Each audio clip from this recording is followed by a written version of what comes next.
It was a touching moment in the aftermath of that massive explosion in Beirut. Amid the rubble, a woman played Auld Lang Syne on her piano. Her daughter knew it would be a precious moment and recorded it. Her mother was accompanied by the sounds off camera of car horns and people sweeping up broken glass. A Fargo widow and a mother of 5 is showing remarkable grace to the man who police say caused her husband's death. 49-year-old Tom Edmonds was killed a week ago today when police say another driver intentionally crashed into Edmonds' SUV in North Fargo. The man who hit Edmonds was 30-year-old Nathaniel Wilson, who also died. Edmonds' wife, Jordana, is looking past her grief and acknowledging that both families are hurting right now. And she says society needs to do a better job of supporting people like Wilson who may be suffering. She wants to see more attention paid to mental health issues. As students are set to return back to the school in less than a month, the coronavirus pandemic leaves families having to make some tough choices.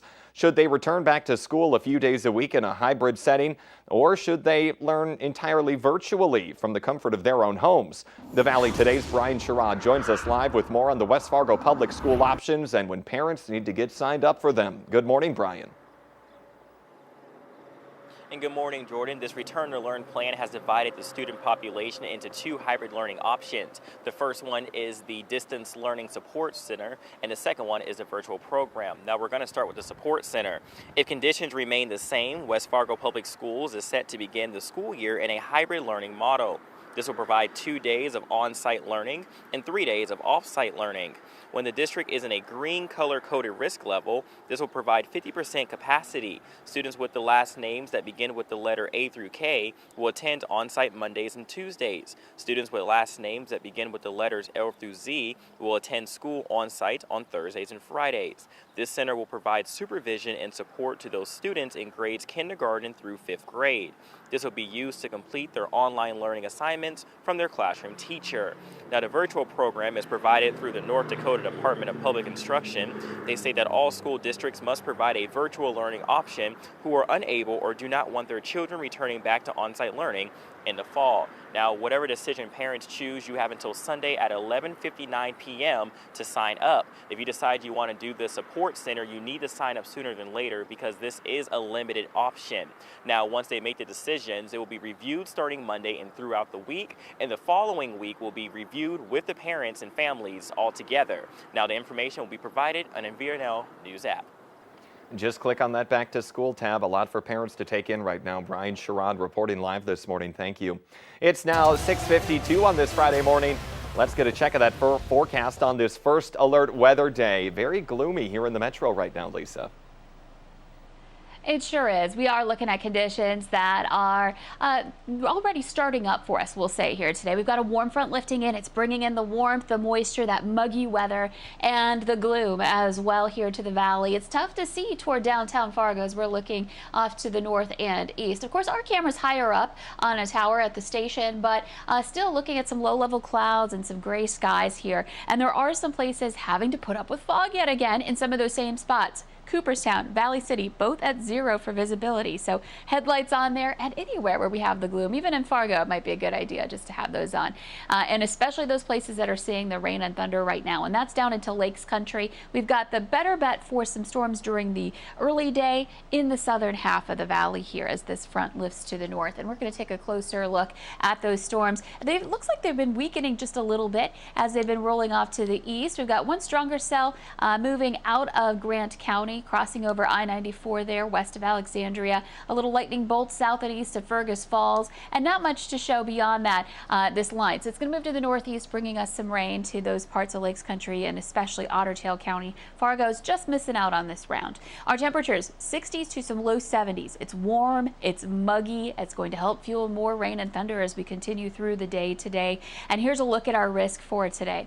We have the potential for some storms this morning. A couple of those might get a little stronger if they stick around if we get that development continuing into the afternoon. But there's another round that's coming later on this evening that could be stronger yet. So we're looking at the potential for some large hail up to 1.5 inches in diameter, high winds to 75 miles per hour. So some of the factors that we definitely don't want to see again this summer, but definitely there. Tornadoes, possible, an isolated threat. There is a chance. And also localized flooding, of course, with any downpours. And most places in the valley under that slight risk, or a level 2 out of 5, essentially, for our risk for today. Here's a look at our weekend planner. We are looking at first alert weather days for every day this weekend. We're going to see conditions that are going to be unsettled. Saturday, there might be a nice long stretch during the day where we're fine, where it's quiet, it's warm and muggy, but we're not seeing the storms. Just be aware that in the morning hours and in the nighttime hours is when our best chance for storms will be, and we can't rule out an isolated storm. Heading into Sunday, that's going to be a day that's more active yet again and a greater threat for severe weather, carrying over into Sunday morning and then again into the afternoon and evening hours. So the bottom line is we want to pay attention all weekend, and that starts today. Let's check in with Devin Fry for the Valley Today's Traffic on the Move.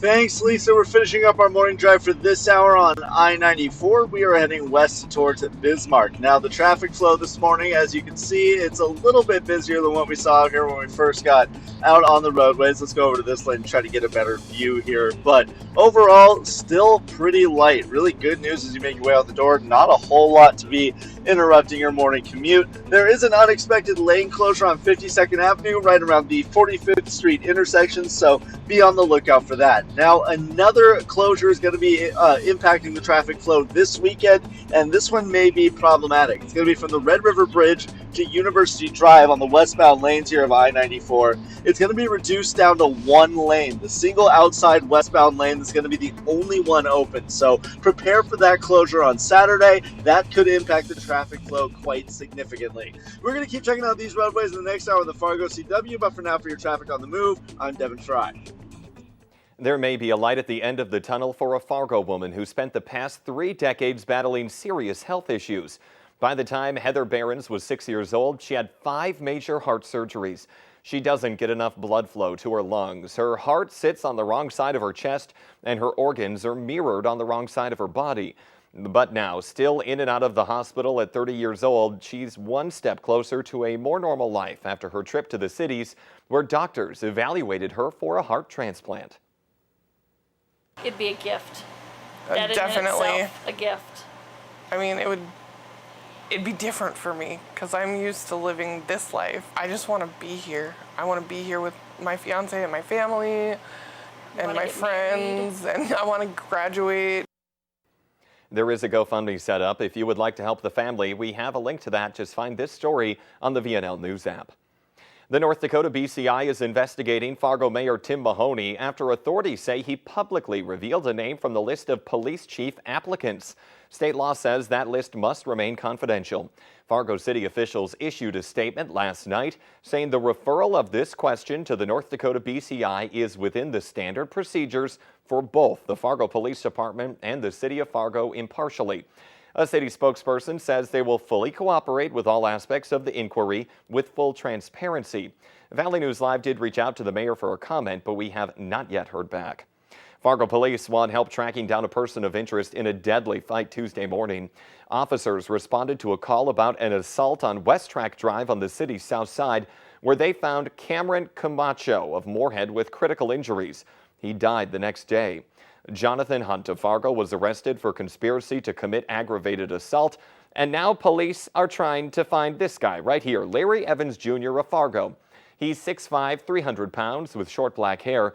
He may be driving a gold 2005 Pontiac G6 with North Dakota plates 073DBU. Call police if you have any information about him. A Minnesota theft suspect is dead and a woman critically injured after police say they tried getting away from officers during a burglary investigation. The State Patrol says Dakota County deputies responded to a burglary in progress yesterday morning in a neighborhood out in the country and spotted a suspicious vehicle backed into a secluded area on that property. A deputy tried blocking the vehicle in, but the driver ran into the squad car and then took off down a gravel road. The deputy lost sight of that car for a short time during the chase, but then found the vehicle had rolled into a farm field.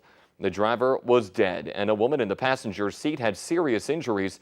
Police say the car had been stolen in Minneapolis. Let's get that answer now to our question of the morning on Facebook. Today's question: 2 out of 5 people say this is a must when it comes to having a balanced breakfast. The answer: a good old can of pop. I suppose, hey, it's like having coffee in maybe cold form. To each their own. But the Today Show and CBS This Morning, that's just about to start. But the Valley Today, we roll on. We'll have more live, up-to-the-minute news and weather coming up on the FARGO CW.